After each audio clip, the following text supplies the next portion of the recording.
Hello everyone, तो कैसे आप सब लोग? आपकी जो जेई की प्रिपरेशन है वो काफ़ी बढ़िया चल रही होगी।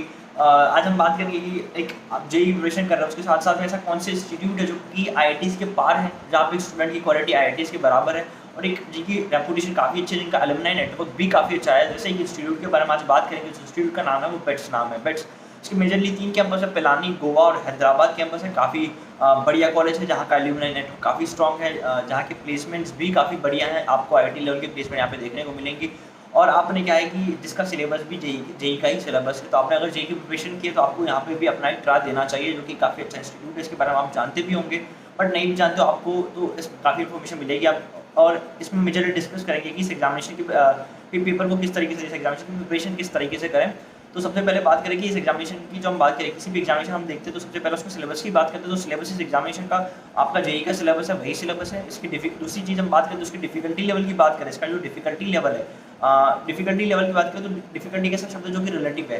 तो यहाँ पे बात करें कि इसकी डिफिकल्टी लेवल जेई एडवांस जितनी मुश्किल नहीं है और शायद जेई मीन्स जितना भी मुश्किल है। यहाँ पे जो क्वेश्चन जो आता है जेई मीन्स के जो टफनेस लेवल उससे भी थोड़े बहुत आप उसको या तो उसके बराबर ही मिलेंगे या फिर उससे कम ही मिलेंगे। द पॉइंट है कि यहाँ पे होता क्या कि टाइम आपको 3 घंटे, बट आपके पास सम एक्स्ट्रा क्वेश्चन की जो नंबर है वो काफ़ी ज़्यादा है।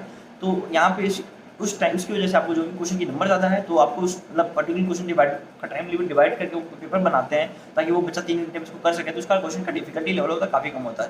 अगर आपको है कि आप कि अगर आईआईटी की लाइक प्रिपरेशन अच्छी नहीं हो, आपको लग रहा है कि मेरा आईआईटी जेईई एडवांस की प्रिपरेशन इतनी अच्छी नहीं हुई है, बट मैं एक आईआईटीज़ मतलब उसी टाइप उतनी बड़े इंस्टीट्यूट में जहाँ की इतनी रेपुटेशन उतनी हो, जहाँ का प्लेसमेंट भी उतना आईआईटी लेवल जितना हो, मैं उसमें जाना चाहूँगा, तो आपके लिए एक बिट्स एक अच्छा ऑप्शन है। तो जनरली आपको इसका पेपर होता है बिट्स, वो पेपर आपको देना होता है। उसके बाद आपको बिट्स पिलाने में आपको एडमिशन मिल सकता है। ठीक है, तो इसका जो पेपर होता है वो आप डेफिनेटली इस बात डिफिकल्टी लेवल की बात की कि इसका जो डिफिकल्टी लेवल आपको जेईई मेंस के काफ़ी कम मिलेगा या फिर काफ़ी उतना ही बराबर ही मिलेगा। तो इंपॉर्टेंट ये है कि आप इसको प्रिपरेशन किस तरीके से करें। ठीक है, तो ये है कि आप जो सिलेबस है वो पूरा आपका जेईई का, आप जेईई की प्रिपरेशन कर ही रहे हैं। तो बट इसमें पॉइंट है कि आप इसमें ऐसा नहीं सोच सकते कि मैंने जेईई की प्रिपरेशन की है तो मैं सीधा इसको पेपर दे के आ जाऊँगा, मेरा अच्छा स्कोर आ जाएगा। ये गलतफहमी में बिल्कुल नहीं रहेगा, ऐसा नहीं होता। होता क्या है कि उसके जो नंबर ऑफ क्वेश्चन काफ़ी ज़्यादा हैं और इसमें कुछ ऐसा पैटर्न भी चेंज है कि आपको अगर सारे सवाल कर ले तो आपको कुछ एक्स्ट्रा सवाल भी प्रोवाइड किए जाते हैं। ठीक है, तो इसमें ऐसा कि नंबर ऑफ क्वेश्चन बहुत ज़्यादा होते हैं, भले ईजी होते हैं, बट हमारा दिमाग क्या हो जाता है कि लाइक हम जेईई मेंस की प्रैक्टिस करते हैं। हम जब उसके पेपर के पहले काफ़ी हम जेईई मेंस के जो पेपर्स होते हैं, प्रीवियस ईयर क्वेश्चन पेपर होते हैं या फिर जेईई मेंस की उसका जो पेपर पैटर्न होता है उसकी प्रैक्टिस करते हैं। उसी तरह हम जेईई एडवांस के भी पेपर पैटर्न और उसके क्वेश्चन की प्रैक्टिस करते हैं। ठीक है, उसी तरह हमें भी इसके पेपर की इस पेपर के पैटर्न की प्रैक्टिस करना काफ़ी ज़्यादा ज़रूरी है। विदाउट इसके आप उस एग्जामिनेशन को भी देने चले जाओगे, आप अपना जो 100% है वो आप दे नहीं पाओगे। जनरली ये प्रॉब्लम हो जाती है हमारे साथ कि हम ये सोच रहे थे कि हम ना जेईई का सिलेबस कवर ही है, जेईई में से लेवल डिफिकल्टी लेवल कम ही है तो हमारे इसमें आराम से अच्छा स्कोर आ ही जाएगा। बट रियलिटी काफ़ी अलग होती है, क्योंकि हम जब तक उसको प्रैक्टिस नहीं करेंगे, हमारा ब्रेन क्यों नहीं हो जाएगा, तो हम उतने सवाल देख नहीं पाएंगे।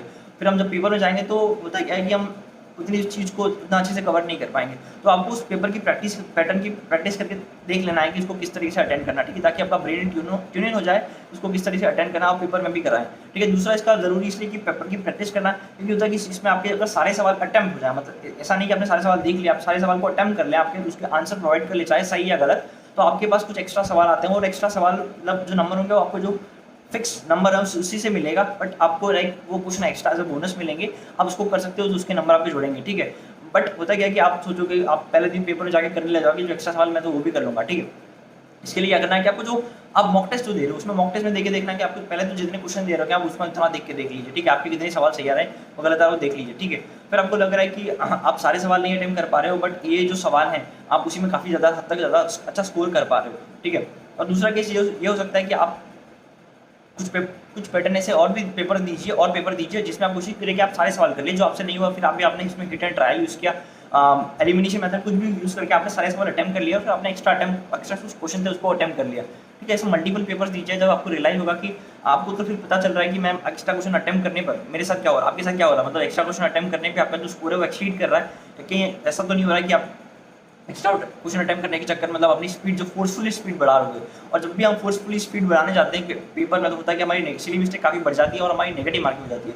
तो आपको जो सवाल आ रहे हैं आप वही भी गलत कर रहे हो, मतलब वो एक्स्ट्रा सवाल करने के चक्कर में आपको जो सवाल सही हो रहे हैं वो भी गलत कर रहे हो, तो आपका स्कोर जो होगा वो काफ़ी कम हो जाएगा। तो आप प्रैक्टिस करके देख लीजिए कि आपको कौन सा ईजी वे रहेगा, आपको क्या आप उसी में अच्छा स्कोर कर रहे हो, थोड़ा टाइम लग रहा है बट आप उसमें अच्छा स्कोर कर रहे हो, या फिर आपके पास ऐसा है कि आप वो एक्स्ट्रा क्वेश्चन भी कर रहे होंगे। तो इसकी प्रैक्टिस करना ज़रूरी है, आपको देखना ज़रूरी है कि आप ये कर पा रहे हो कि नहीं कर पा रहे। जब तक आप ये खुद से करके नहीं देखोगे, आप सीधा उधर ही जाके बैटिंग करने लग जाओगे बिना नेट सेशन किए हुए, तो आपके पास दिक्कत हो जाएगी, नंबर आने में थोड़ी दिक्कत हो जाती है।